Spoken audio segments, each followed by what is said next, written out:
Every week, the Payne family cuts straight to the real financial story. The one question, Bob, everyone's asking is, are we in an artificial intelligence bubble? You've been through boom and bust. What do you think? No hype, no myths. Just what actually matters to your money. Does feel very similar to what we experienced in the 90s. Where are we, though? Are we in 1995, 1997, 1999? Listen to the Pain Points of Wealth on the Red Apple Podcast Network. Here's to quitting. Quitting the couch for a quick run. Quitting the snooze button for a morning workout. Quitting giving up after 2 weeks.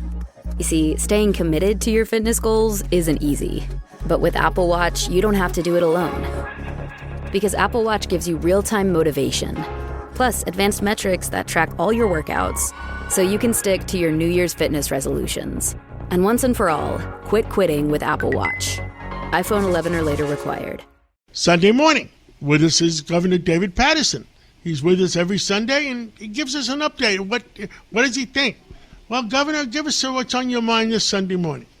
Well, John, this particular week, I would say, in terms of the news cycle, is President Trump, President Trump, President Trump.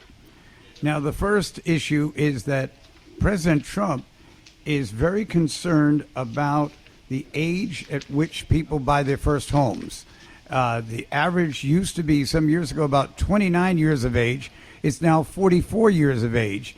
So he is going to try to regulate and basically diminish the difficulty for younger people. You know, they're 25, they're out of graduate school, or they've just been working for a while. They're getting married and they want to have that home. And it hasn't been the case for a very long period of time. So a really masterful idea that President Trump brought up. I thought maybe the next time we have a dinner party, we'll invite President Trump and AOC, because she talks about these types of things, you know, evening things out for different levels of society.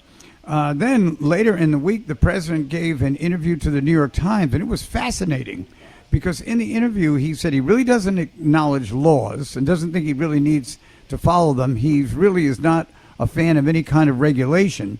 The only time that he's in pursuit of a goal and he stops for some reason is through his own morality.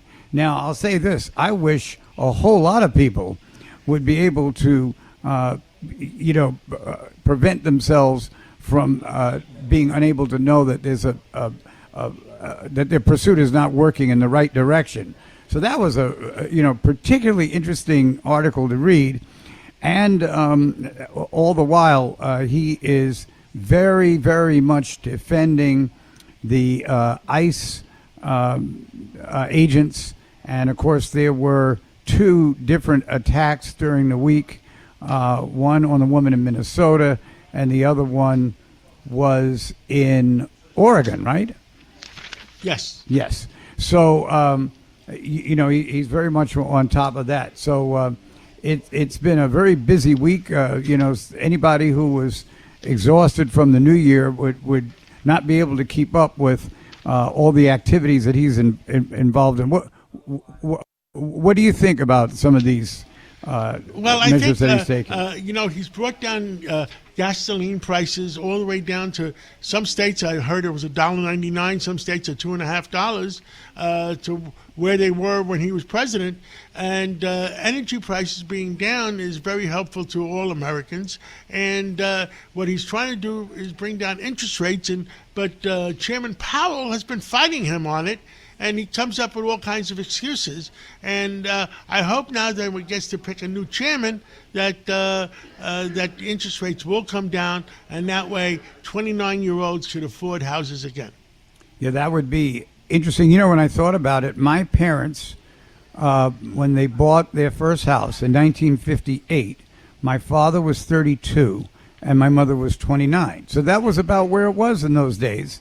But now people come out of college or high school or wherever they were, and they try to buy things, and what they wind up doing is renting. And that's another area that President Trump touched on, which was just this idea of these Wall Street enterprises buying up homes and then renting them,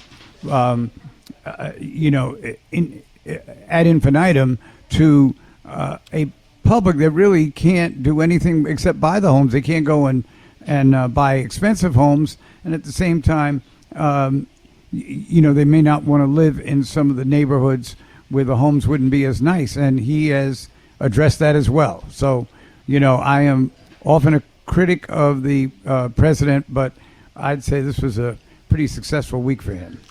Governor David Paterson, thank you so much for coming on this Sunday morning, and God bless you, and God bless America. Every week, the Payne family cuts straight to the real financial story. The one question, Bob, everyone's asking is, are we in an artificial intelligence bubble? You've been through boom and bust. What do you think? No hype, no myths. Just what actually matters to your money. Does feel very similar to what we experienced in the 90s. Where are we, though? Are we in 1995, 1997, 1999? Listen to the Pain Points of Wealth on the Red Apple Podcast Network.